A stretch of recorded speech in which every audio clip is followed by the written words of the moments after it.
Óscar Fernando Tovar, vicepresidente de Productos y Canales Banco W, y nuestro moderador, Óscar Gutiérrez, CEO founder de BioCredit, a quienes invito entonces a subir al escenario mientras comparto un poco sobre sus perfiles. Ivonne Mejía es ingeniera de sistemas y MBA con 20 años de experiencia liderando el ciclo completo de riesgo en los sectores financiero, retail y fintech en múltiples países de América Latina y Centroamérica. Tiene amplia trayectoria en el diseño e implementación de estrategias basadas en datos, modelos de riesgo crediticio y programas de optimización de cartera. Es experta además en entornos multiculturales, gestionando equipos de alto rendimiento y generando crecimiento del negocio con perfiles de riesgo saludables. Ivonne es apasionada por la creación de soluciones de crédito sostenibles que impulsen la inclusión financiera. Nos acompaña también Otto Brenner. Con más de 15 años de trayectoria en Multimoney, Otto Brenner ha sido una pieza clave en la evolución de la empresa dentro del ecosistema financiero regional. Su experiencia abarca áreas estratégicas como riesgos, créditos, cobros, ventas y administración de operaciones, incluyendo call centers de alto rendimiento. Otto es ingeniero industrial graduado de la Universidad del Valle de Guatemala, cuenta con un MBA de The Ohio State University y 2 maestrías en Barcelona, una en Big Data y Business Intelligence y otra en Project Management. También está con nosotros Óscar Fernando Tovar. Óscar Fernando es ingeniero industrial y especialista en finanzas con énfasis en evaluación de proyectos, con más de 25 años de experiencia en el sector financiero. Actualmente es vicepresidente de Productos y Canales en Banco W, donde lidera estrategias comerciales, de desarrollo de productos y crecimiento de canales, logrando resultados sobresalientes. La trayectoria de Óscar incluye cargos como vicepresidente financiero y administrativo en Banco W, gerente financiero y administrativo en Banco Mundo Mujer y posiciones estratégicas en HSBC Colombia. Y nuestro moderador del panel es Óscar Gutiérrez. Óscar es economista, especialista en economía del riesgo de la Universidad de los Andes y candidato a máster en gerencia de riesgos de la Universidad Francisco de Vitoria. Inició como consultor de modelos de credit score para mercados masivos. Fue gerente de riesgo en banca y posteriormente fundó su propia firma de consultoría especializada en riesgos financieros. Actualmente, Óscar es fundador de BioCredit, una fintech enfocada en tecnología financiera para crédito digital, y la recién fundada Akaike Credit Risk Solutions, fintech especializada en el entrenamiento y desarrollo de modelos personalizados de scoring con IA para crear agentes virtuales de riesgo entrenados con los datos históricos de cada entidad. A los 4, mil gracias por acompañarnos. Bienvenidos. Gracias. Buenos días para todos, para los panelistas, para los presentes.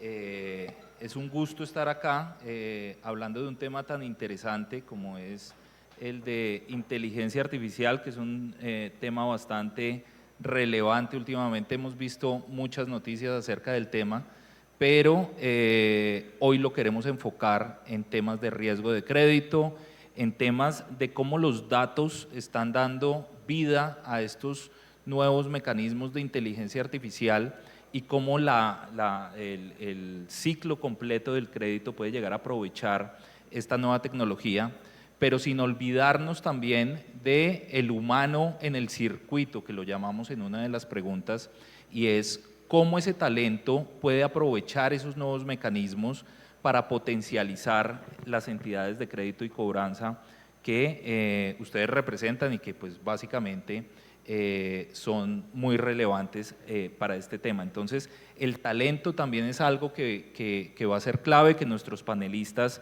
estarán hablando de cómo podemos visualizar el nuevo talento que va a ser requerido hacia futuro con estas nuevas herramientas. Y un dato no menor, tal vez algunos de ustedes lo habrán leído, escuchado, donde McKinsey ha mencionado que el 60% de las fintechs ya está incorporando, o de las entidades de crédito ya está incorporando técnicas de inteligencia artificial en los procesos de crédito y cobranza. El 60%, o sea, ya es un dato no menor. Ya quiere decir que cualquier entidad de crédito que quiera ser relevante, que quiera ser vigente en el mediano plazo, ni siquiera en el largo, debe estar incorporando estas técnicas de inteligencia artificial. Y también el mismo informe revela que el poder de discriminación de los modelos se puede llegar a mejorar hasta en un 30% ese poder de discriminación y mejorar un 70% el tiempo de procesamiento y de respuesta con estos modelos, ¿no? Y entonces, ya con este preámbulo y digamos que con esta importancia que tiene el tema, quisiera empezar con Otto, con una pregunta que me parece que abre la conversación, y es, Otto, ¿cómo este avance de la inteligencia artificial con modelos abiertos, hoy día con acceso al Open Finance, puede llegar a estar evolucionando los procesos de originación y gestión de cartera en la organización que lideras? Y obviamente es una pregunta para los demás panelistas también. ¿Y qué cambios estructurales ves que son necesarios para adoptar esta transformación? Bueno, buenos días. Antes que nada, gracias por tomarnos en cuenta. Somos una empresa centroamericana, así que participar en un foro con un mercado tan grande como el colombiano es realmente un placer. Tenemos que empezar con el hecho de que en Centroamérica aún no estamos en la etapa de Open Finance. No existe tampoco ninguna regulación a corto plazo en Centroamérica que quiera estimular el Open Finance en nuestros mercados. Todavía estamos en un proceso evolutivo en la parte del Open Banking, que es una etapa anterior al Open Finance, y en realidad los únicos países que empiezan a dar pasos serios para el Open Banking en Centroamérica es Costa Rica y Panamá. Han cambiado sus regulaciones para poder encontrar APIs que nos permitan compartir esos datos. Salvador y Guatemala están en una etapa todavía muy verde y muy temprana, tanto de Open Banking como de Open Finance. Y esto, a pesar de los beneficios que nosotros en Centroamérica como mercado sabemos que nos puede traer el Open Finance. A nivel cliente, lógicamente, que una persona pueda administrar todos sus productos financieros en una sola plataforma, sin importar si es bancaria, si es una cooperativa, si es una fintech, le da al cliente conocimiento general de qué es lo que está haciendo y cómo lo está administrando. Poder comparar precios, poder comparar beneficios, poder trasladar saldos, aperturas, etcétera, es un beneficio enorme a nivel cliente. Pero a nivel institucional, sobre todo en mercados centroamericanos, principalmente guatemalteco, dándoles un dato, en Guatemala, según el Banco Mundial, únicamente el 30% de las personas están bancarizadas y menos del 20% contienen un historial crediticio. Tener la posibilidad de compartir los datos transaccionales son claves para poder atacar mercados no tradicionales. Actualmente hay formas de scoring no tradicional, pero sabemos perfectamente que la transaccionabilidad del cliente nos puede dar la apertura de poder crear productos personalizados para la necesidad que el cliente tiene en ese momento y, como le repito, poder sumar esa transaccionalidad a scores que nos puedan dar predictibilidad de esos mercados y atacarlos e incursionar todo este mercado que hoy no está siendo habilitado dentro del sistema financiero. Ahora, nosotros acabamos de incursionar México, entramos a México hace alrededor de 2 años, empezamos a dar ya productos financieros en México hace alrededor de 12 meses y ahí hemos encontrado una realidad totalmente distinta. Veníamos de un mercado centroamericano cerrado, donde teníamos prácticamente que pedir muchísima información del cliente para el KYC, y ahora entramos a un mercado mexicano donde el Open Finance ya es prácticamente una realidad. En México tienen bancos como BBVA, por ejemplo, o como aplicaciones como Belbo, que están empujando muchísimo el Open Finance, y la misma regulación a partir del 2018 por medio de la regulación de FinTech abrió esas posibilidades. ¿Qué tuvimos que hacer? Tuvimos que evolucionar totalmente nuestro producto y sobre todo nuestro journey de originación para poder aprovechar esas aperturas que México ofrece. Prácticamente todo nuestro journey es automatizado, o sea, el cliente puede empezar y terminar su flujo de originación sin necesidad de tener una interacción humana.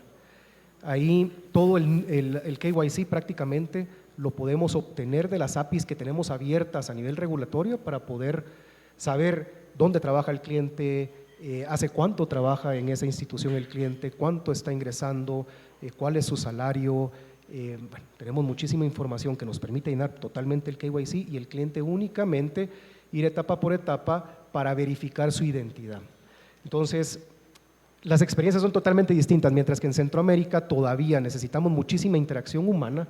En México adaptamos nuestro producto por medio de inteligencia artificial y automatizaciones para que la experiencia del cliente sea limpia desde principio a fin. Buenísimo, Otto. Interesante cómo en esos dos mercados que uno podría ver que son, tienen ciertas similitudes, México y Centroamérica, hay también grandes diferencias, ¿no? Y creo que México tiene un enorme potencial y tiene unas enormes enseñanzas que nos puede llegar a traer a toda la región.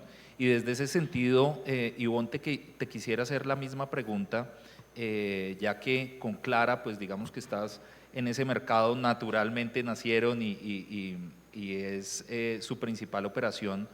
¿Cómo está el Open Finance allá? ¿Cómo ves que puede llegar a interactuar acá? Y la misma pregunta que le hacía a Otto. ¿Qué hay que cambiar estructuralmente para que todo funcione y para que el Open Finance tenga realmente ese poder que todos estamos esperando? Gracias.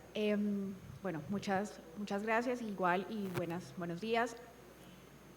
Yo voy a responder un poco desde la perspectiva de B2B, que es un poco en lo que trabajo en tarjetas de crédito recientemente y factoring, y específicamente tengo dos ejemplos para contarles.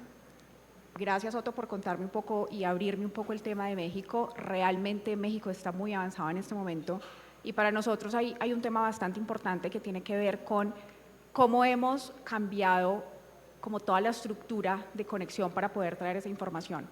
Ese es el principal cambio que hay que hacer. La información en los modelos Open Finance, digamos que viene a través de APIs, para poderla leer de una manera muy rápida. Y les pongo un ejemplo muy sencillo, un tema que es un reto para todos nosotros, y estoy segura que en Colombia lo hemos vivido mucho en las empresas, es conocer el real ingreso del cliente, cuánto se gana el cliente en una empresa, conocer la salud financiera de un cliente y tenerlo actualizado es algo bastante difícil. En México tenemos, con el sistema de administración tributaria, el SAT, tenemos la información de todas las facturas emitidas, recibidas de un cliente, con la cual podemos inferir el ingreso, y eso para nosotros ha sido un cambio infinito. Claramente nosotros en el modelo de originación podemos analizar desde el inicio hasta el final, como comentaba Otto, un proceso muy automático, simplemente sin tener que pedir tanta información y tantos papeles, no nos demoramos tanto y lo que hacemos es poder inferir el ingreso que el cliente tiene y poder entregar una línea de una manera muy rápida, y pues sin mencionar que para los temas de incrementos de línea y para los temas de cobranzas, pues evidentemente vas a poder calcular un endeudamiento mucho más aproximado o ver esos temas de deterioro de una manera mucho más rápida. Digamos que ese es el ejemplo principal que veo que en México estamos implementando y que nos ha servido mucho desde el punto de vista de riesgo. Me permito también contarles un poco de Brasil, en donde nosotros también estamos, digamos que tenemos mercado de tarjeta de crédito, y allí digamos que Brasil es el mercado más avanzado en este tema de América Latina, y esto ha sido liderado por el Banco Central.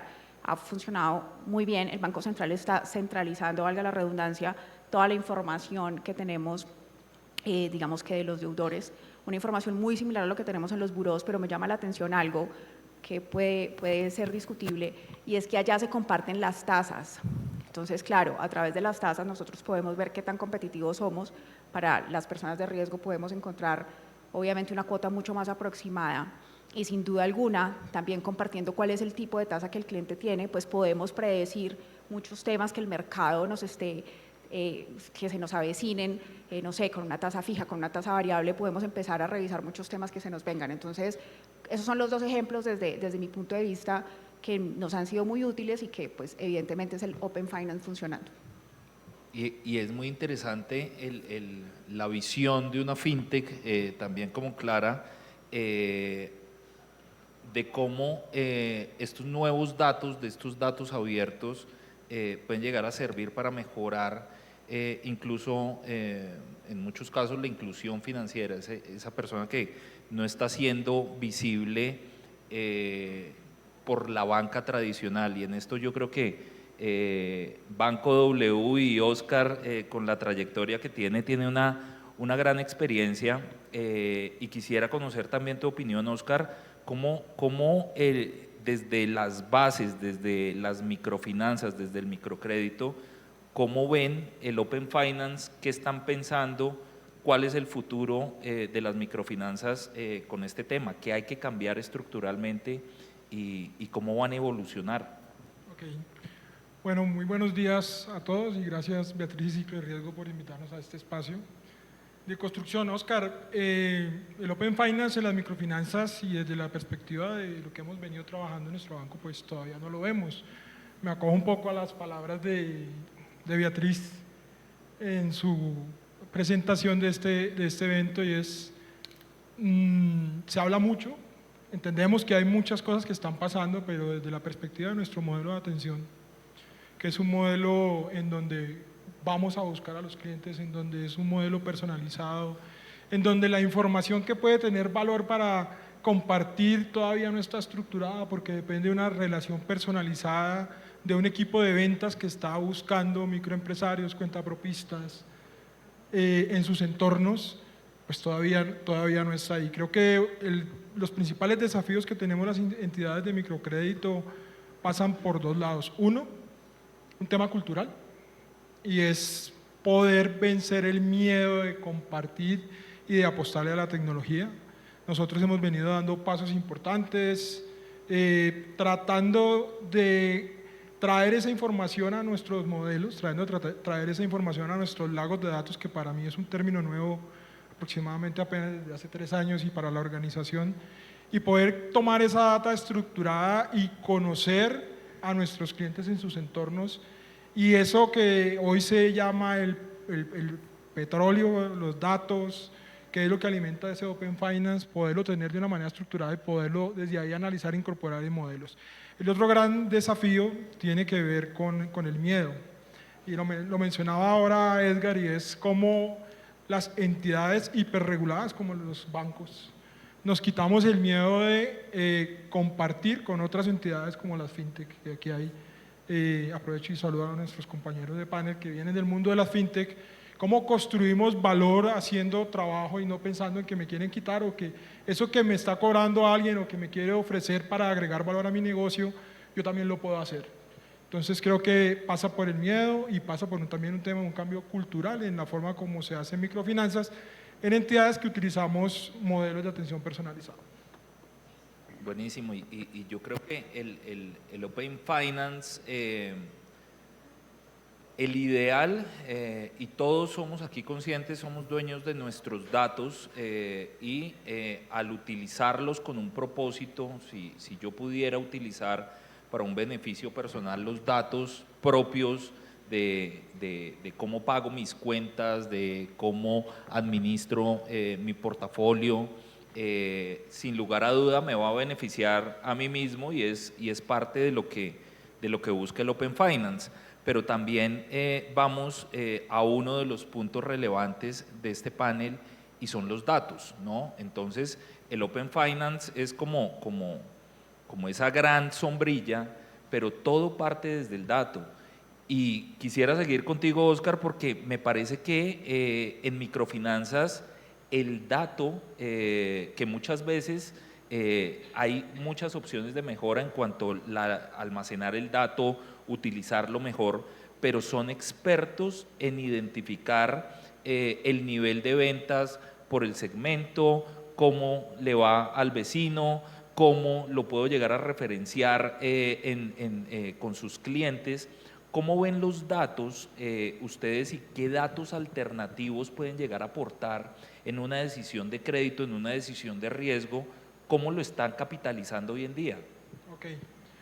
Bueno, desde la perspectiva del modelo, y voy a dar un poco de contexto, nosotros cuando hablamos de un modelo hiperpersonalizado y relacional es que el banco hoy atiende 657 municipios con 1.200 vendedores y estos vendedores están haciendo su actividad interpretando una política de crédito y a diferencia de otros modelos de banca tradicional, visitamos los negocios, conocemos los negocios.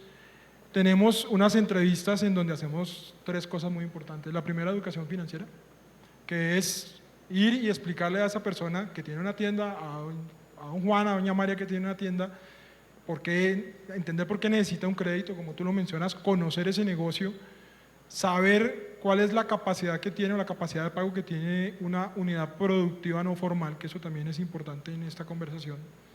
Pero lo más importante, conocer a don Juan y a doña María si son buenas o malas personas.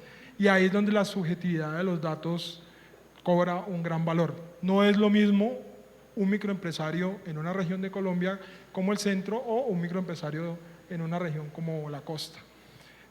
Uno de los retos más importantes y donde está toda esta oportunidad es cómo capturamos eso que pasa en una relación que pasa desde el acompañamiento de un analista de crédito que va y conoce un negocio, le explica a un microempresario qué es un crédito, cómo funciona, le hace un flujo de caja, le separa sus gastos de lo que son los datos económicos del negocio, pero además lo conoce en su entorno. ¿Cómo le metes a un modelo o un score, que es importante también decirlo, no trabajamos con score? A un score, esa subjetividad que tiene el conocer a una persona en su entorno, conocer a sus vecinos. Si a mí ese microempresario me dice, yo tengo este negocio hace un año, ¿cómo compruebo que en realidad lo tiene hace un año? Porque no tiene formalidad. Entonces lo hago a través de georreferenciación, pero en realidad es por tradición oral y salgo en su entorno, en su cuadra, de ver si don Juan sí tiene la tienda desde hace un año. Capturar esa información no es tan fácil y hace parte del desafío que tenemos desde el lado de las microfinanzas. Y de ahí hacia adelante se construye una relación personalizada porque el analista de crédito no es solamente un agente de crédito que le va a vender un producto, sino que es el consejero financiero de un microempresario, que lo va a acompañar en todo su ciclo de desarrollo. Se vuelven amigos, se vuelven confidentes y cuando él arranca la relación, importante mencionarlo acá, utilizamos buros de créditos, utilizamos alguna información adicional que se utiliza en la política, pero el 30% de los clientes que llegan hoy al banco son clientes nuevos, no tienen un buro de crédito. Entonces parte desde la tradición oral y desde el conocimiento de ese negocio y desde la capacidad que tiene un analista de crédito de ver una tienda, de ver un granero, de ver un salón de belleza y entender cuál es la capacidad que tiene para atender una deuda que puedan pagar lo que da esa unidad productiva como capacidad de pago y no hacer exclusión financiera, porque cuando le entrego un crédito que no pueden pagar, hago esa exclusión financiera, y cómo hago que toda esa relación, toda esa construcción de comunicación en la relación analista de crédito, microempresario, no se pierda y podamos comenzar a meterla en los modelos. Entonces, ahí es muy importante y ahora hacia adelante vamos a hablar de la importancia de todos estos modelos de cómo participa el ser humano y en el caso de nosotros, por el modelo de atención, es muy importante la interacción de nuestros ejecutivos y analistas comerciales con ese microempresario que hoy no sabe qué es un crédito y no conoce mucho de educación financiera. Claro, y es muy interesante, por eso mencionaba lo rico que puede llegar a ser el dato en las microfinanzas, porque se nutre no únicamente del microempresario, ¿no? Entonces, de quién es él, cuál es su hábito de pago, sus dimensiones como tal, sino también las del negocio, que vende zapatos en una zona donde nadie los utiliza, o vende qué tipo de producto, en qué segmento, en qué sector, qué experiencia tiene.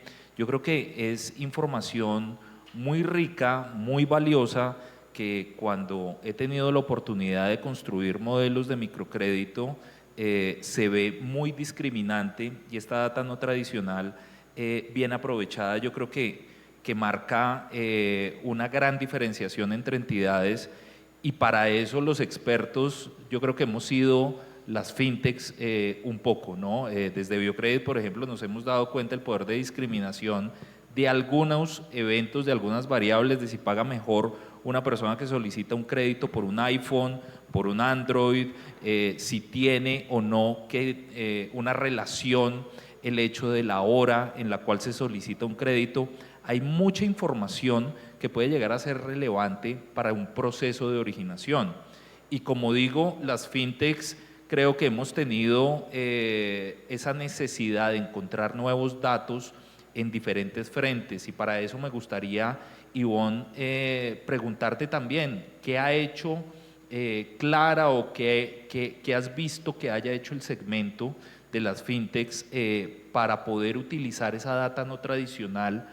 ¿Cuál data no tradicional te viene a la mente que nos puedas compartir, que es muy relevante en los momentos de la originación del crédito? ¿Cómo la están aprovechando?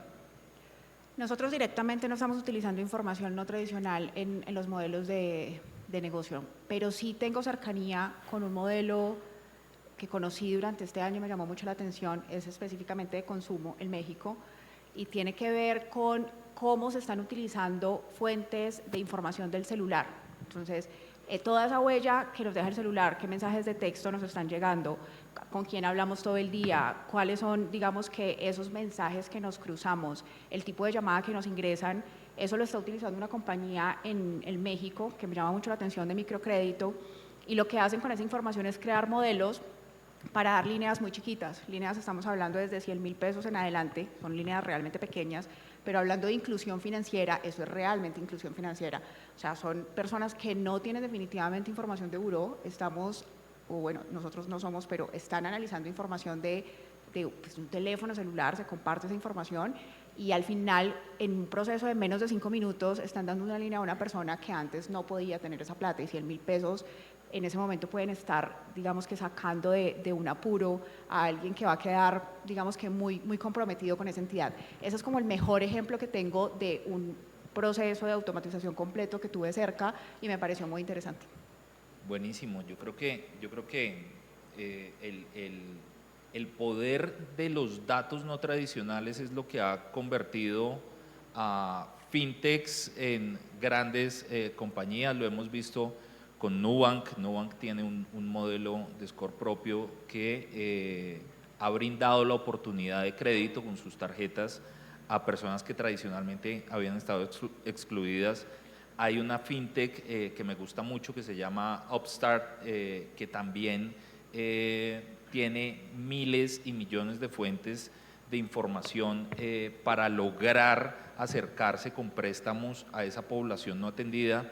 Y qué decir lo mismo de Mercado Crédito, que sigue escalando, ¿no? Sigue sumando valor con claramente Mercado Libre, pero me llama mucho la atención ese tipo de datos que antes parecían datos paisaje, por así decirlo, pero que están siendo muy relevantes.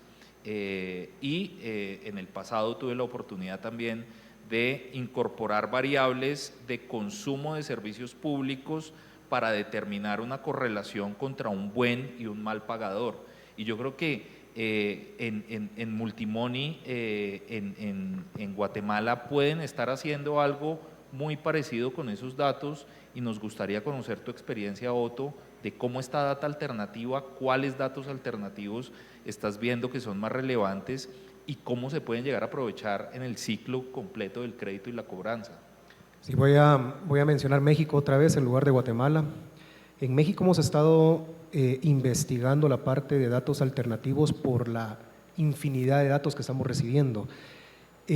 Con una empresa dedicada a este tipo de desarrollo, hemos trabajado, por ejemplo, en data alternativa que recibimos a través de la huella digital. Actualmente la huella digital es una de las fuentes de información más ricas que podemos obtener como una fintech o como un banco, en donde lógicamente ahí incluso ya podemos saber qué cuentas tiene asociadas, hace cuánto las paga, de qué forma las paga, si es tarjeta de crédito, si es una transferencia, cada cuánto las paga, si las paga tarde. Es increíble la cantidad de información que obtenemos únicamente con la huella digital que el cliente está dejando a través de sus cuentas asociadas.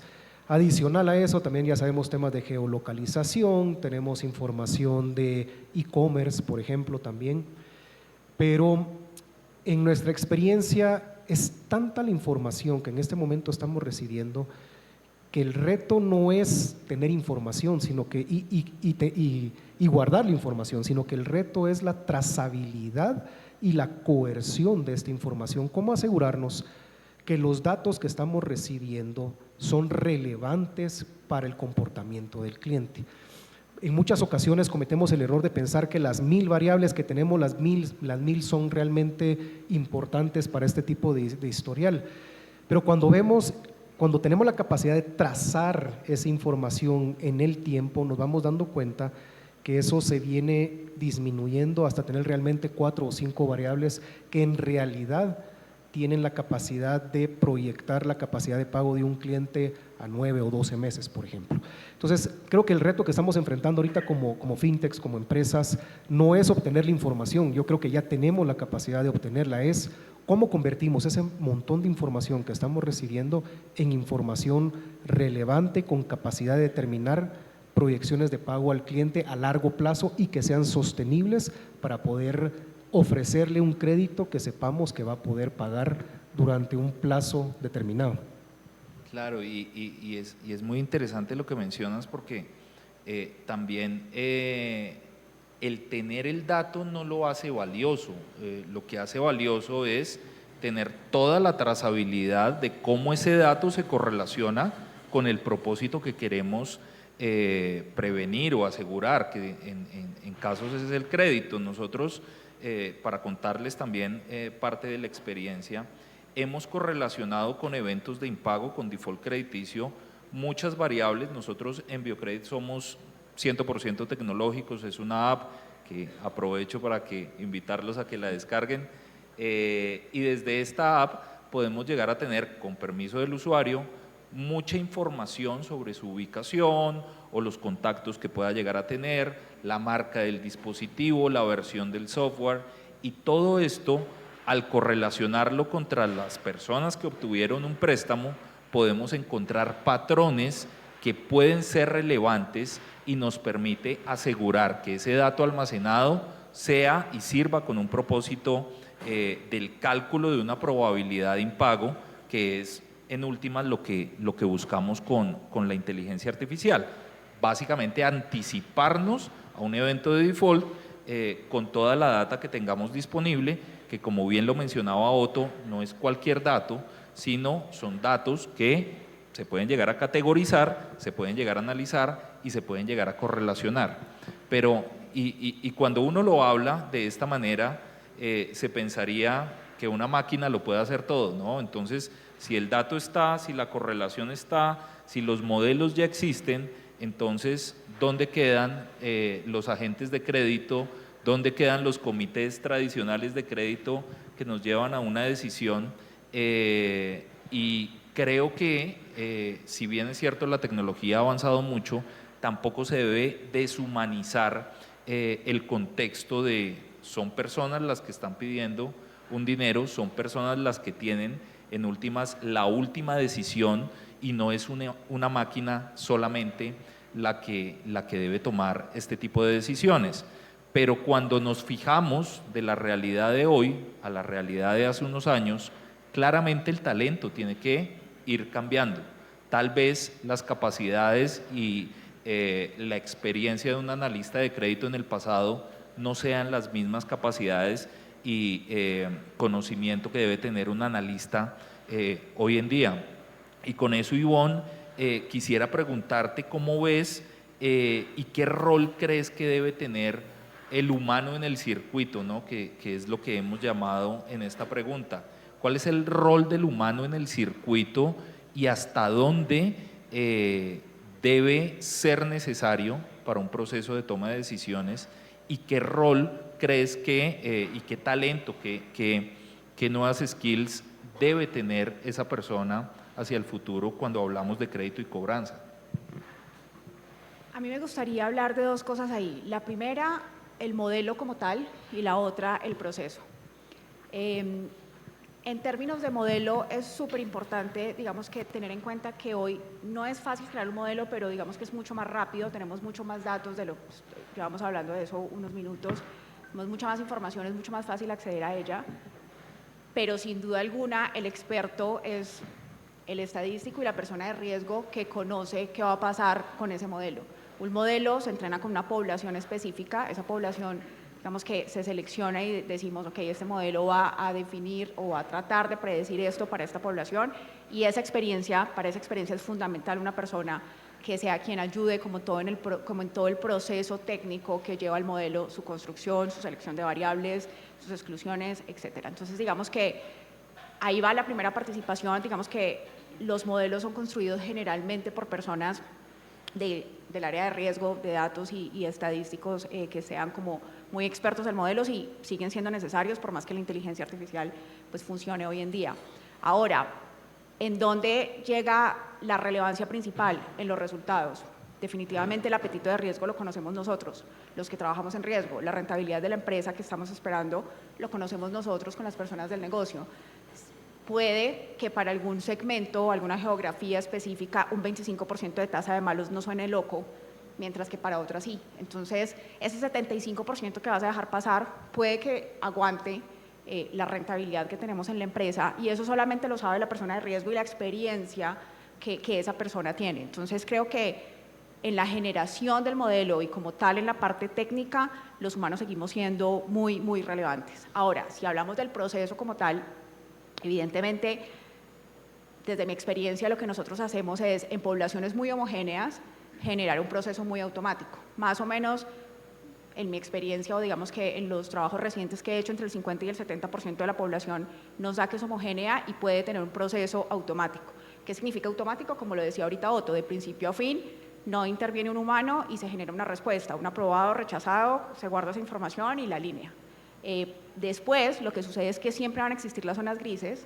Las zonas grises las coge un analista y revisa con algunas otras variables si definitivamente el cliente es sujeto o no de crédito, y al final siempre van a existir los clientes grandes, esos clientes que se nos van a default y definitivamente nos generan un gran problema, y son esos clientes que son analizados no solamente por una persona sino por varias dependiendo de su atribución, y adicionalmente tienen algunos lineamientos también como para evitar tanto la subjetividad. Entonces creo que si bien hoy la inteligencia artificial nos ayuda mucho, las personas y nuestra experiencia sigue siendo muy relevante. Igual hablamos de cobranza.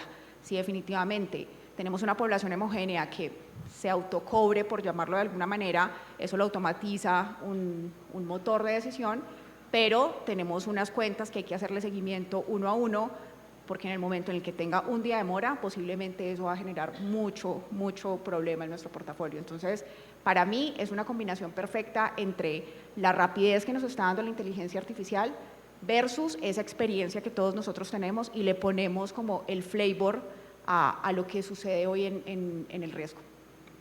Y mencionas algo que precisamente citabas ahorita, Otto, de un proceso completamente automatizado, ¿no? Y creo que también mencionaste algo muy relevante, y es hasta un porcentaje puede que se pueda llegar a automatizar.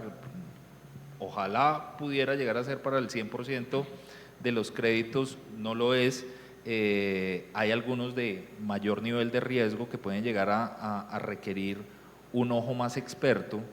Y ahí, ya que citaste a Otto, quisiera preguntarte, Otto, ¿cuál es el ojo experto que debe estar, no únicamente supervisando el modelo, porque claro, hay que hacer un proceso de calibración profunda del modelo, que pueda llegar a ser un modelo explicable, como lo dicen la mayoría de los entes reguladores en diferentes países? Pero no me refiero a esa parte técnica, me refiero al que está en el día a día. ¿Quién debe estar supervisando? ¿Un director de crédito? ¿Un director de riesgo? ¿Con un analista tal vez de conocimiento medio suficiente? ¿O sencillamente eso pasa a un nivel de supervisión diferente, más en un comité? ¿Qué debe hacer el humano? ¿Cómo debe interactuar? ¿Y qué crees que el que está poniendo el ojo en ese crédito, qué talentos y qué conocimiento debe tener? Lo mencionaba Ivonne, tal vez necesites saber de estadística y de riesgo, o bajo tu criterio tener mejor una experiencia en crédito y en el conocimiento de la persona? Esta es una pregunta bien interesante y creo que todos nosotros como empresas tenemos que pausar en este momento y entender el talento que debemos de empezar a atraer a nuestras empresas para poder administrar la nueva tecnología. Esta reunión, nosotros tuvimos una reunión de planificación estratégica hace algunas semanas y uno de los temas que tomó más tiempo discutirlo y uno de los más relevantes fue esto. En realidad, romper el paradigma de lo que hoy estamos haciendo para poder comenzar a evolucionar a la par de la tecnología que va a 1000 por hora requiere de nuevas capacidades que probablemente no las tengamos dentro de la empresa.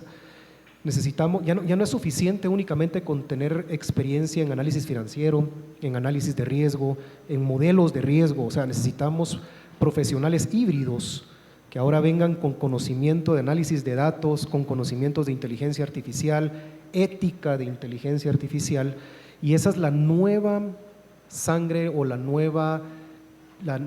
nuevas personas que tenemos que comenzar a incluir dentro de nuestras estructuras para que nos ayuden a evolucionar a esta nueva tendencia. El reto no solamente es atraer a la persona, sino que el reto que estamos también observando es que necesitamos que a la par de la definición algorítmica de la inteligencia artificial venga un tema de empatía, por ejemplo, con nuestros clientes, y eso sumado también a un conocimiento del negocio. Entonces estamos hablando ya de perfiles muy específicos, muy especializados, personas híbridas con capacidad de tener varios talentos, conocer el negocio, la operativa del negocio, tener empatía con el cliente y adicional a eso ahora ir de la mano con las nuevas tendencias tecnológicas. Porque seamos bien claros, la tecnología o la etapa en la que estamos en la tecnología nos está dando eficiencia, nos está mejorando nuestra capacidad de tomar decisiones a corto plazo, pero todavía hay un tema de efectividad que seguimos trabajando con el talento humano y todavía necesitamos de poder comunicarnos con nuestros clientes para entender sus necesidades, sobre todo en la etapa de cobros. En la etapa de cobros podemos ser muy eficientes con clientes de buena paga, donde con un recordatorio de pago genérico los hace reaccionar y pagar, pero siempre tenemos un segmento de aquellos clientes que están con enfermedades, con dolencias, con posibles familiares fallecidos, y ese tipo de segmento no lo podemos atacar con una máquina. Ese tipo de segmento todavía tenemos que trabajarlo con un humano para entender la necesidad y poder desarrollar una solución a la medida de esa persona y se pueda rehabilitar en su situación económica. Entonces, de nuevo, este nuevo perfil que tenemos que atraer a nuestras empresas tiene que tener ese balance y ese conocimiento en cuándo es lo correcto de trabajar con una máquina y cuándo siempre necesitamos volver al talento humano y desarrollarlo de la forma correcta. Y muy interesante y yo creo que tocaste varios puntos que ahorita me gustaría desde la parte directiva de un banco conocer la visión de Óscar, pero antes comentarles algo que a mí me ha parecido curioso desde la industria. Yo llevo trabajando mucho tiempo en el sector, en crédito, en bancos, en compañías de financiamiento y demás, y tradicionalmente, y sigue siendo todavía muy aceptado y requerido el título profesional, ¿no? Entonces, si no tenías un título profesional, trabajar casi que en un área de relevancia en un banco era impensable. Hoy día puedes llegar a tener unas habilidades tremendamente altas, muy superiores, en plataformas tal vez digitales, Platzi o Universia, o bueno, hay diferentes, Udemy creo que se llama otra, pero en últimas el hecho de tener la habilidad ya te hace relevante para tener una visión diferente y poder aportar a todo este proceso. Ya no es tan necesario como en el pasado, como en mi época, que si no se tenía un título universitario tal vez me tenía que olvidar de ocupar una posición relevante en una entidad financiera. Y con eso quiero preguntarle a Óscar, ¿cómo desde la parte directiva de un banco ven ustedes eso? Porque aparte de todo, un banco especial trabaja con diferentes tipos de personas, trabaja con las personas de campo que tal vez tienen unas habilidades un poco diferentes, un sentido diferente de poder llegar a conocer a ese microempresario, pero también no nos olvidamos que son un banco y no nos olvidamos que el talento es muy necesario con diferentes habilidades.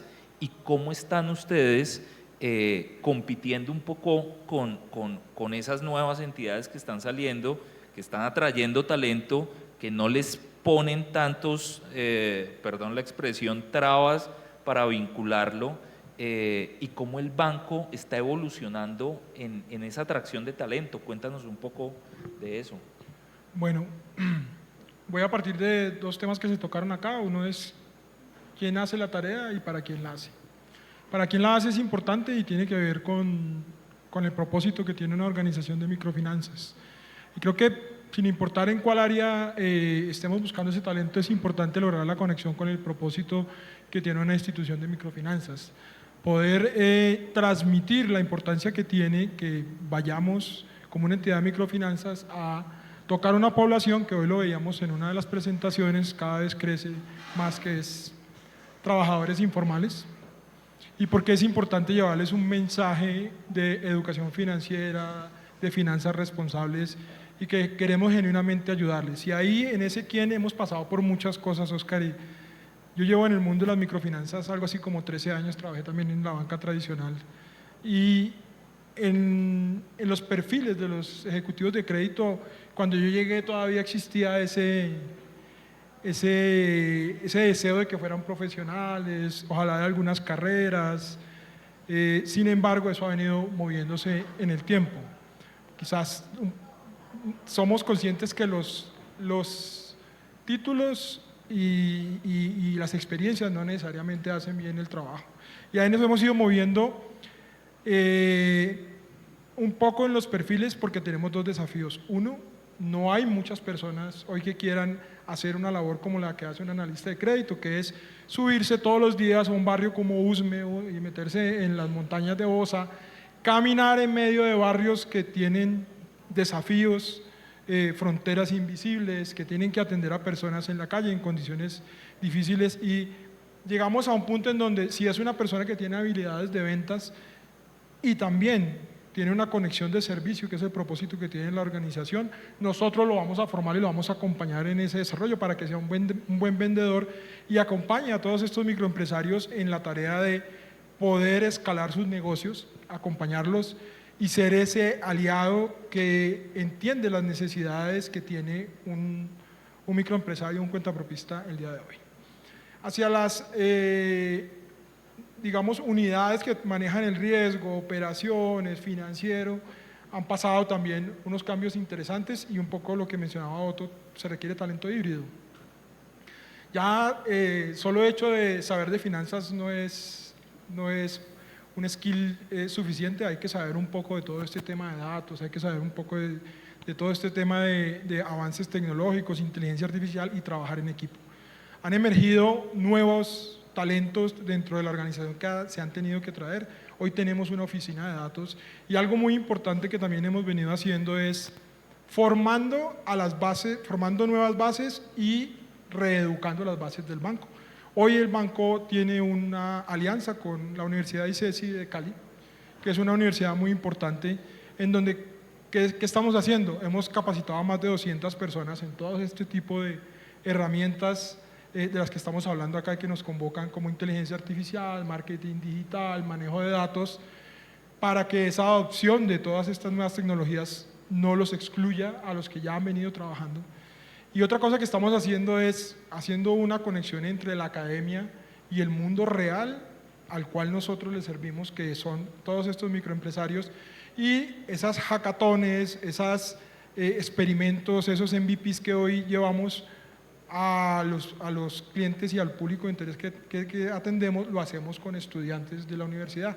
¿Qué hacemos? Les mostramos la realidad del país, les mostramos que es un microempresario, lo sacamos con un analista de crédito al distrito de Agua Blanca, que camine y que vea la realidad de un mercado que tiene unas necesidades también de culturización. Entonces, eso ha venido mutando hacia el tema híbrido. Y lo otro, y quizá más importante, y Edgar, que estuvo acá, lo comentó, es cómo cuidamos a las personas de una manera diferente. Y en el banco nos preocupamos genuinamente por cuidar a todos nuestros colaboradores. Tengo que decirlo con orgullo, somos una de las 10 mejores empresas para trabajar en Colombia del año pasado.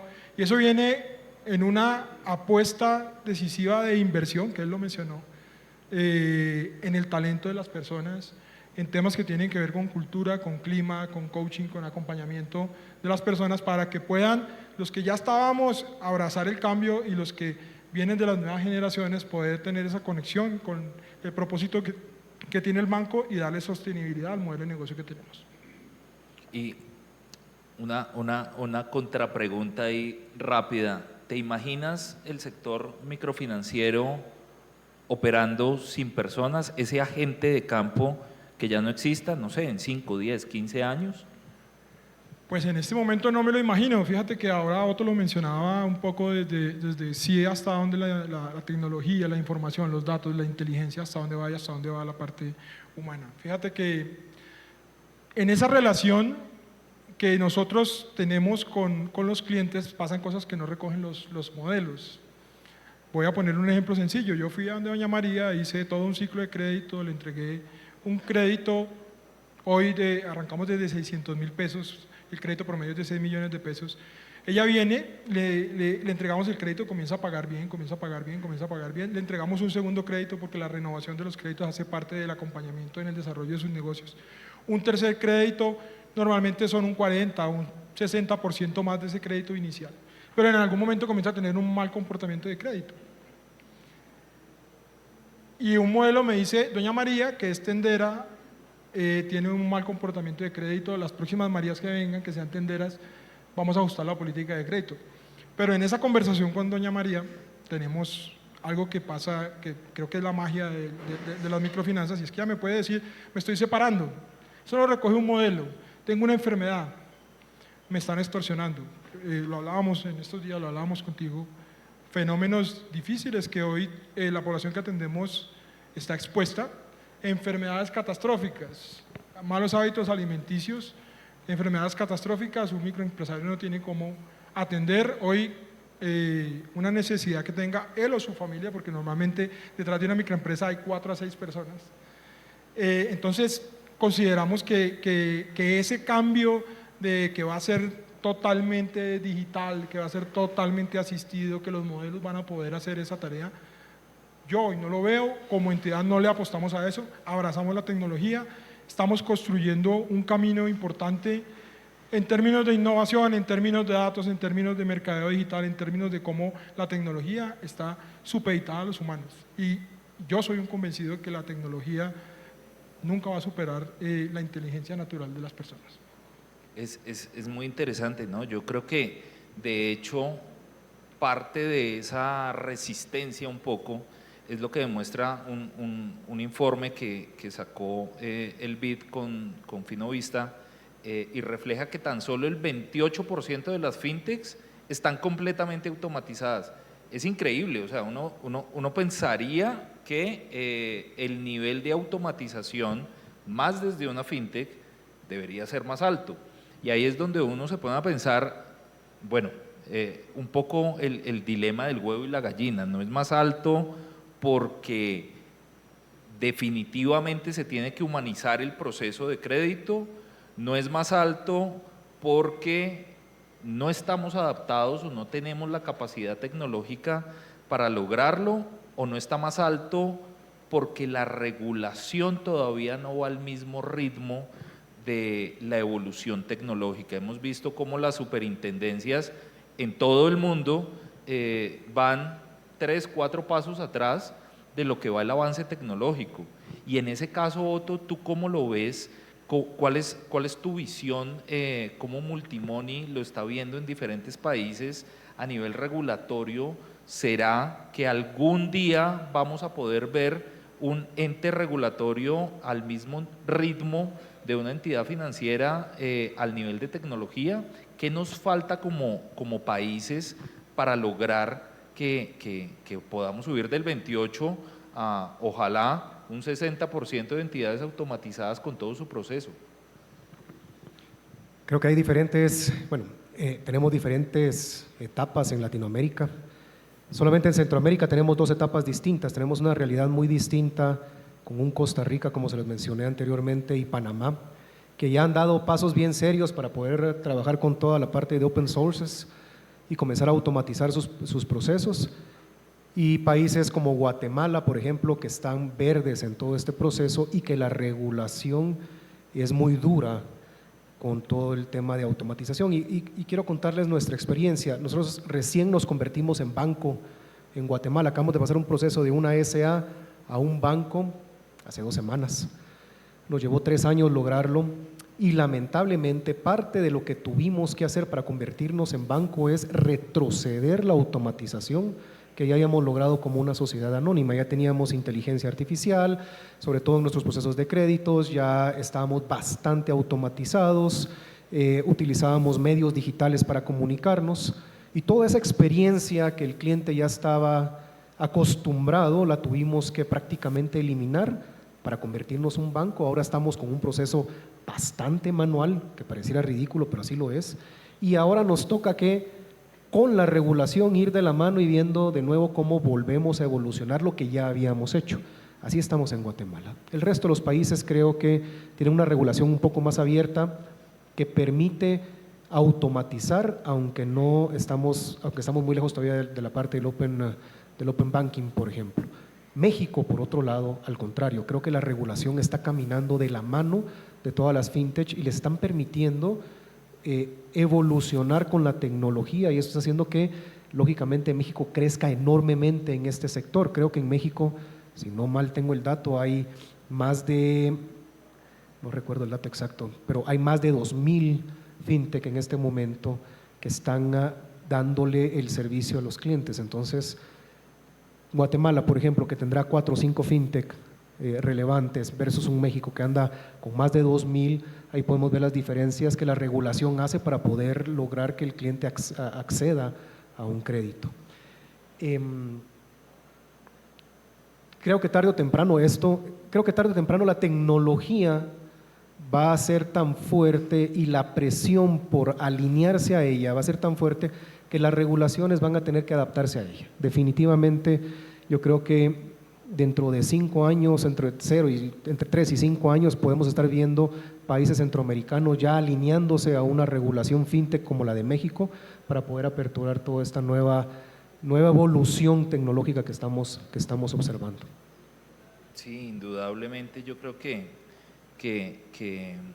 algunos países tienen una tarea más avanzada que otros y de hecho algo que me llama poderosamente la atención es que estos modelos de inteligencia artificial desde entes regulatorios todavía no se conocen muy bien. Hay algunos países que sí mencionan que los modelos deben ser explicables frente al regulador. Por ejemplo, que yo no vaya a ser aparte una minoría por el hecho de ser minoría que pueda llegar a acceder a un préstamo. Ejemplo, las mujeres, entonces una red neuronal tal vez en su capa media, que es la que no se conoce cuál es el proceso de iteración que hace para lograr un resultado entre un buen y un mal pagador, puede estar excluyendo minorías como afro, mujeres, indígenas y demás.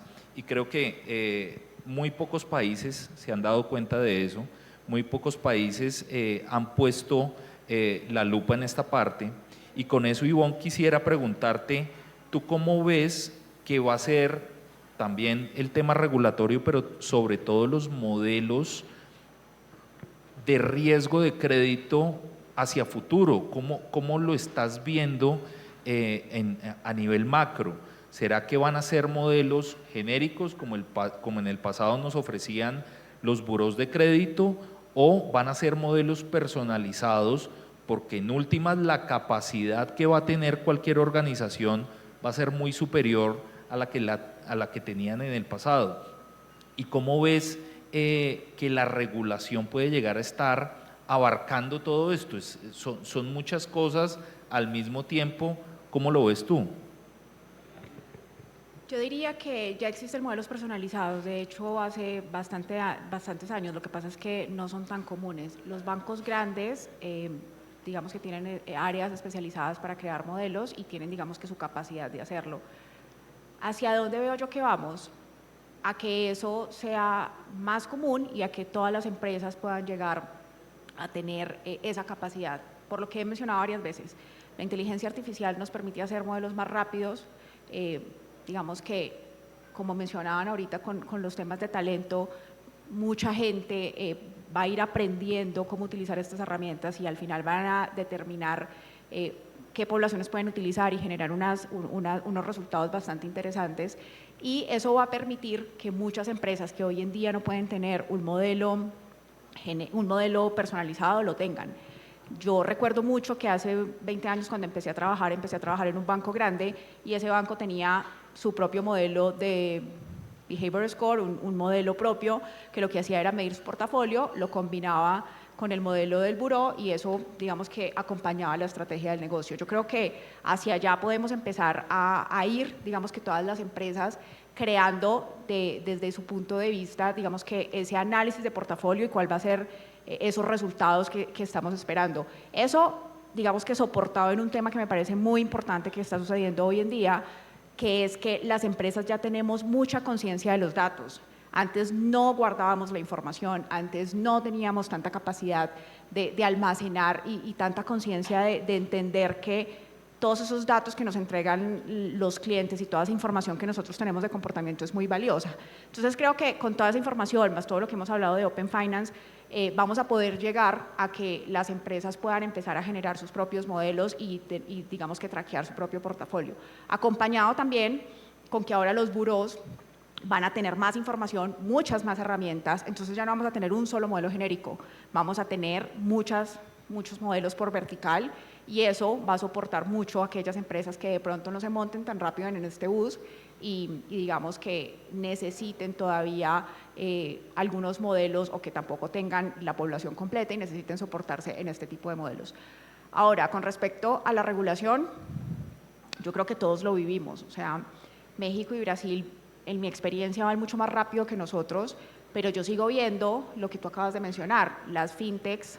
Todavía estamos empezando a desarrollar modelos con nuestra información, pero todavía tenemos muy poquitos datos. Entonces, eso unido al miedo de la gente que mencionábamos ahorita, de no entregar tanta información, de todavía estar como muy celosos, eso va a hacer que vayamos en una transición lenta. No lo veo tan en el corto plazo como que la tecnología haga que toda la regulación y digamos que las superintendencias o los reguladores actúen tan rápido. Yo creo más bien que va a ser como un tema paulatino que se va a ir incorporando de a poco. Y tienes, digamos que, toda la razón en el proceso secular, ¿no?, que hay que hacer para llegar a todo esto. Lo mencionabas muy bien, el tema de los scoring de crédito no nace con estos procesos de inteligencia artificial, pero sí ha hecho que el dato sea cada vez más evolutivo, que se pueda llegar a tomar decisiones en tiempo real, que el modelo pueda llegar a cambiar dependiendo de patrones de comportamiento, que antes con un modelo estático esto no necesariamente ocurría. Cuando uno hace un modelo trata de tener muchos supuestos, quitar estacionalidades, outliers o eventos atípicos que puedan llegar a desestabilizar un modelo, pero yo creo que los procedimientos y los procesos de inteligencia artificial que se enriquecen con los datos, con el Open Data, Open Finance, tienden a ser cada vez más inteligentes y precisamente eso es lo que pone nerviosos algunos reguladores que ven que tal vez se les puede llegar a salir de las manos la parte regulatoria en algunas entidades, y precisamente eso es parte de lo que esta conversación quiere llegar a generar, ¿no? Que se entienda un poco mejor de qué es la inteligencia artificial, cómo los datos aportan a la inteligencia artificial y cómo esto puede llegar a volver vigentes o no, o puede llegar a acabar con muchas entidades de crédito. Y precisamente con eso me gustaría cerrar, como es costumbre en el panel de ciclo de riesgo. Vamos a tener una interacción también con el público, con ustedes, para que hagan preguntas a nuestros panelistas y podamos llegar a tener una conversación un poco más bidireccional frente al tema. Pero para cerrar, me gustaría conocer tu opinión, Óscar, y la de todos ustedes, agradeciéndoles el espacio, de cómo ven qué tiene que hacer una entidad de crédito hoy en día si quiere ser relevante en el mediano o largo plazo con esta amenaza o ventaja que es la inteligencia artificial, los datos y todo este mar de talento que va migrando entre entidades. Bueno, lo estamos abordando en el banco de diferentes maneras. La primera, ya lo había mencionado, la tecnología como apoyo en los procesos que no agregan valor. Yo creo que la inteligencia artificial está hecha para, lo mencionaba Edgar también, tener asistentes, procesos repetitivos, temas de maseo de bases de datos y esas cosas. Pues es espectacular, no se cansa, no cobra, bueno, sí cobra algo, pero no cobra tanto como un recurso, y en realidad no agregan valor, pero sí necesitamos áreas que permitan entender esa data. Creo que de alguna manera la inteligencia artificial, y también lo mencionaba, debe de ir a un ciclo en el cual las entidades financieras y todos los actores del ecosistema le perdamos el miedo a probar, ¿sí?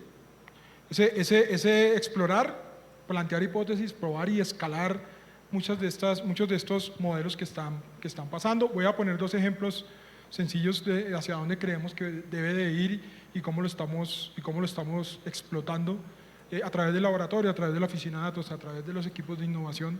Nosotros este año tomamos la decisión o salimos al mercado con tarjetas de crédito.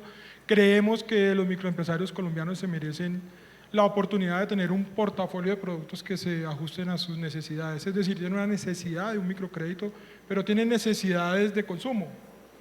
Eso ha sido un desafío en capacitación para la fuerza de ventas y capacitación para los clientes que hoy ya reciben ese producto, ese plástico.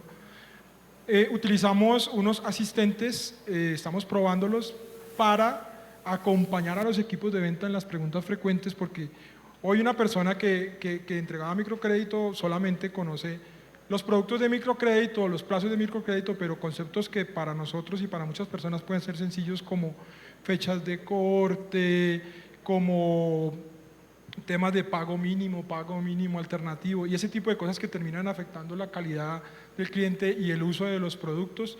Lo tenemos ahí, lo acompañamos en la ruta de entrega, de ofrecimiento de las tarjetas de crédito a los clientes que ellos visitan un analista de crédito, tiene entre 150 y 200 clientes. Este año hemos entregado 15.000 tarjetas y ha sido un desafío hacia adentro poder acompañarlos a ellos en el conocimiento de un producto y en su entrega y la oferta. Hacia afuera estamos comenzando a probar en nuestros sistemas de originación, que son originación en campo, que cada analista pueda tener un asistente. No queremos un asistente que piense por el analista, queremos un asistente que facilite la obtención de datos en un espacio de oro que es esa entrevista de crédito. A mí me interesa más que un ejecutivo de crédito, un analista de crédito, esté mirando a la persona, mirando el negocio, mirando la dinámica del negocio y no tomando datos en un celular y no llenando documentos en papel, y que esa inteligencia artificial que puede interpretar una voz y que puede ir llenando eso sea un asistente del ejecutivo de crédito. Ese tipo de cosas están pasando ya y creemos que la tecnología, una vez más digo, va a estar al servicio de un modelo que está muy pensado, que lo atiendan personas y para personas. Buenísimo, yo creo que es una gran conclusión para el panel Y Otto, de tu parte, ¿qué les podrías llegar a recomendar con la visión, con la experiencia que has tenido de cómo aprovechar estas nuevas herramientas? ¿Qué tienen que hacer las entidades de crédito hoy para ser relevantes mañana? A ver, creo que hemos hablado, todos creo que hemos hablado del miedo y le hemos hablado miedo a nivel macro. Pero yo les voy a decir mis miedos, ya que lo que se dice en Colombia se queda en Colombia. Creo que tenemos miedo de ser reemplazados, tenemos miedo de perder relevancia. Tenemos que romper nosotros mismos esos paradigmas para darle paso a las futuras generaciones, a acompañarnos en este proceso de evolución. Nosotros podemos aprender, podemos seguir trabajando, pero tenemos que ser realistas. Hay nuevas generaciones, hay nuevas culturas, hay nuevos conocimientos en el mercado, universidades que están preparando a personas para acompañarnos en esta revolución tan acelerada de tecnología que estamos viviendo. Yo como dinosaurio del mercado tengo que ayudarme también con esta sangre fresca a acompañarme a evolucionar y cambiar ante las tendencias que estamos observando. Entonces, creo que tenemos que cambiar nuestra mentalidad nosotros primero para darle paso no solamente a la tecnología, sino que a las personas correctas que pueden manejar esta tecnología en nuestras empresas. Buenísimo, de acuerdo completamente. Ivonne, me gustaría conocer qué mensaje le dejas a las entidades de crédito que quieran ser relevantes en el futuro, cómo pueden aprovechar esto que está pasando hoy para que mantengan vigencia y ojalá crezcan a doble dígito. Dos cosas. La primera, mente abierta para la información. Yo creo que lo dije y es muy importante toda esa guardada información y tener como muy consciente que el hecho de compartir información y el hecho de explorar nuevas cosas, sin duda alguna, pues va a permitir ser un muy buen competidor en el mercado. Y la segunda, me adhiero a lo que acaba de decir Otto y le agrego, digamos que la parte de evitar un poquito la comodidad, y se los digo como una experiencia propia. A mí me costó mucho dejar el Excel, porque era algo con lo que toda la vida he trabajado. O sea, yo empecé trabajando en Excel y sigo trabajando, bueno, ya no, hasta hace 2 meses hacía muchas cosas en Excel porque era mucho más fácil hacer un buscar B que irme a hacer una gran cantidad de cosas que podía aprender nuevas.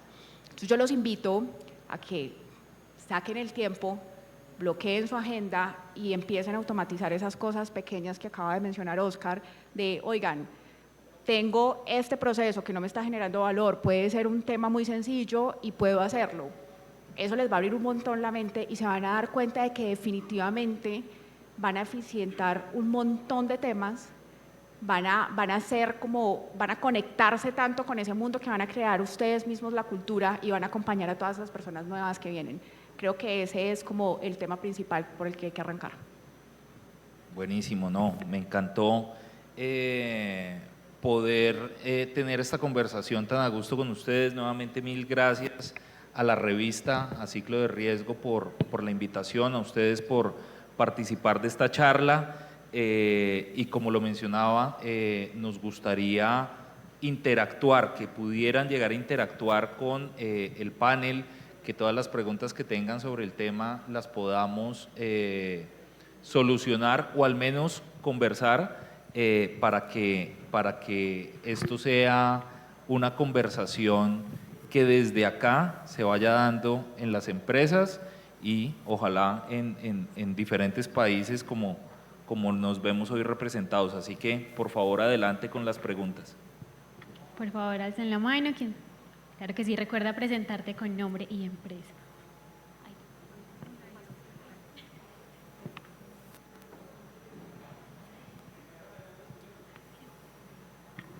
Gracias. Buenas tardes, mi nombre es Alexander Escobar, yo vengo de Vedana Solutions, nosotros trabajamos analítica basada en inteligencia artificial. Yo tengo una duda respecto a qué alcance ven ustedes que se puede generar precisamente en esta integración de análisis cuantitativo, digamos, de cifras, de modelación estadística, con estos otros componentes subjetivos, ¿no? Lo vemos ahora bastante en cobranza con estos ejercicios donde tratamos de identificar el comportamiento de los rodamientos, el desempeño de las unidades de recuperación, muy asociado con el perfil de estos equipos, con las personas que trabajan allí. Evidentemente vemos personas mucho más diestras o con muchos mejores resultados de acuerdo al segmento o el rango de pago. Hay personas muy buenas en cobranza administrativa preventiva, otras que por sus mismas características o perfil, llamémoslo psicológico, pueden ser mejores para cobranzas tardías. E incluso lo que hablabas ahorita en Banco W, donde hay un reto interesante en cómo yo puedo integrar ese conocimiento subjetivo que puede tener ese analista o esa persona que lleva muchos años haciendo microcrédito ahí en campo, entendiendo a las personas desde su esencia, ¿no? Desde su propio negocio. Y cómo integrar eso con la parte cuantitativa, con las cifras, con los indicadores, con los rodamientos. Si no sé ahí ustedes qué retos ven y qué recomendaciones pueden darnos frente a cómo integramos esos dos componentes, ese componente subjetivo, muy cualitativo, con esos otros componentes que en Open Data queremos aprovechar al máximo y que son los datos. Muchas gracias. Yo creo que para hacer dinámico y que la mayor cantidad de personas pueda llegar a hacer una pregunta, ¿alguno de los panelistas quiere responder esta pregunta para no hacerlo con todos? Yo voy a dar una respuesta corta. Yo creo que la subjetividad de los datos tiene que ver con la trazabilidad de los datos. Todo lo que se pueda medir es objetivo. Entonces, incluso el comportamiento de nuestros cobradores tiene una forma de medirse que va atada a diferentes variables como conocimiento, capacidad, experiencia. Todas esas son variables que podemos medir y podemos integrar en modelos predictivos.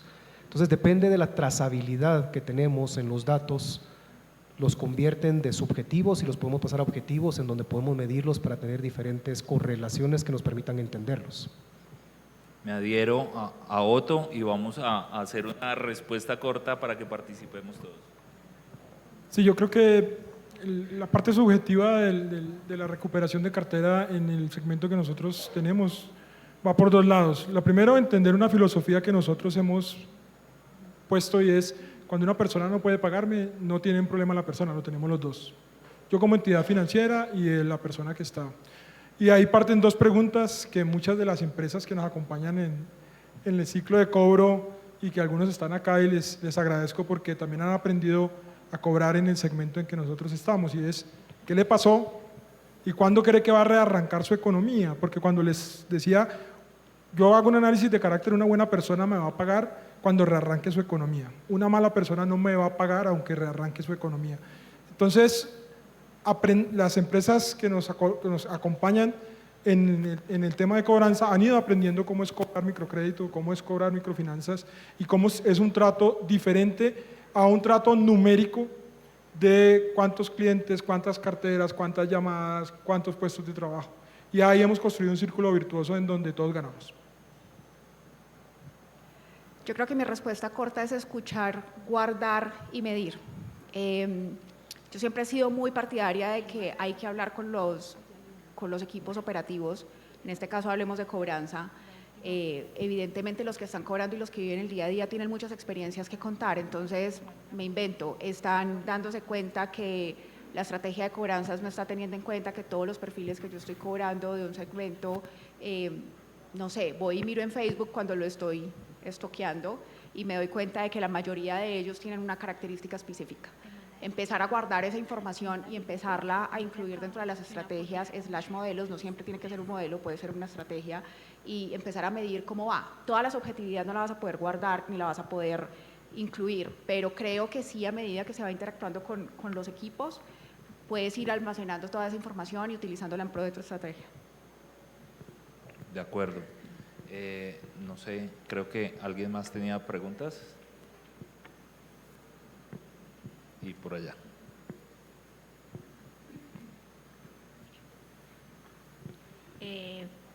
Sí, comparto lo tuyo. Para mí lo más importante, yo estoy en un tema de cobranza y es escuchar al cliente. También es muy importante la empatía, ¿sí? El utilizar un lenguaje claro, escuchar al cliente. Me parece que es muy importante porque si él está en mora es por algo. Hay que ver cuál es la situación del cliente, porque pues tú sabes la situación económica ahorita, y darles alternativas. Para mí es escucharlo, darle la alternativa de pago y poder darle como una gestión personalizada, porque a veces los clientes la requieren. Entonces creo que si yo lo escucho, le doy un lenguaje claro y le doy la solución, creo que la recuperación va a ser efectiva. Gracias.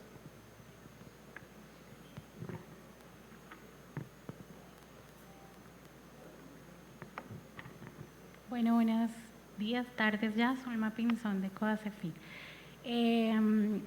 Hemos hablado mucho de que todavía, digamos que el porcentaje de personas bancarizadas o las que podemos tener acceso a toda esa información que necesitamos es muy poco, y que parte de esa misma o de ese mismo hecho está en que todas las entidades financieras vigiladas tienen una reglamentación pues muy particular que no les permite el mismo acceso que pueden tener de pronto otro tipo de entidades. Y por eso hay mucha parte de esa población que acude a pues, otras opciones no tan seguras de financiación, como el famoso gota a gota, como estas, digamos, empresas de créditos en línea que no son pues, tan buenas para el cliente. Puntualmente, ¿qué creen ustedes que debe cambiar en la regulación para que esas entidades vigiladas puedan tener acceso a ese tipo de clientes? En algún foro de hace, no sé, unos meses en Colombia Tech mencionaban una flexibilización de la tasa de usura. ¿Qué otras cosas puntuales pensarían ustedes que debería tener la regulación o ampliar la regulación para que podamos también ampliar esa cantidad de personas bancarizadas? Claro que sí. Si quieres, comenzamos con Óscar y seguimos. Yo considero que la regulación en Colombia todavía no se mueve a la velocidad que necesita la inclusión financiera. Esa es como la primera. La segunda, nosotros digo todos los participantes del ecosistema de crédito, somos responsables de que otras formas de financiación, como tú mencionas, que no son tan buenas como el pagadiario del gota a gota, hoy tengan los números que funcionan. Nosotros hemos venido trabajando en colocar productos sustitutos, diferentes alternativas. Aquí lo decíamos, démosle opciones a las personas para que quieran ir a donde los que sí hacemos bien el trabajo de acompañarnos en el desarrollo. Creo que la regulación también es amplia, y lo otro que diría es trabajo en equipo. Óscar lo mencionaba, Otto, las fintech, hoy hay muchos que agregan valor. Y creo que esa simbiosis de fintechs y bancos que somos hiperregulados, buscando a esos clientes que hoy no podemos llegar, creo que todos podemos bajar mucho más y ir con unas ofertas personalizadas y muy a la medida, aportando conocimiento desde la perspectiva fintech y desde la perspectiva financiera banco. Otto. Creo que tenemos que empezar corrigiendo el error conceptual y entendiendo que la información es de la persona. El dueño de mi información soy yo. La regulación debería de asegurar que esa información se maneja y administra en un ecosistema seguro, pero no es el ente regulador el dueño de la información, sino que es el cliente con su propia información que tiene el derecho de hacer con ella lo que mejor le plazca. Cuando ese concepto se corrija y aseguremos de que todas las entidades que manejen información están en un ambiente seguro, el cliente va a ser la entidad que le permita a la entidad financiera compartir su información sabiendo que eso le beneficia a él. Entonces tenemos que cambiar la regulación, en la mayoría de países tiene que cambiar la mentalidad y entender que no son dueños de la información, es el cliente, el dueño al que le pertenece esa información. Yo creo que aprender de los otros modelos de otros países, estoy hablando específicamente de Colombia. A mí me parece que tal como cuando tú estás generando una estrategia en tu compañía de riesgo, generalmente la forma de medir si la estrategia funciona o no es mirando un grupo de control. Tú dejas un grupo sin hacerle nada y el otro grupo lo dejas con la estrategia que hayas implementado. Yo creo que las fintech somos los grupos de control de la regulación. Entonces, si las fintech pudimos o hemos podido hacer un montón de cosas, digamos que con algunos lineamientos básicos que evidentemente hay que tener y cuidando por siempre, obviamente, la seguridad, yo creo que podemos aprender de esas experiencias. O sea, ya hay un grupo que ha mostrado que performa, hay un grupo que ha mostrado que las cosas se pueden hacer de una manera diferente. Creo que se puede encontrar un híbrido con toda esa información que se ha recopilado.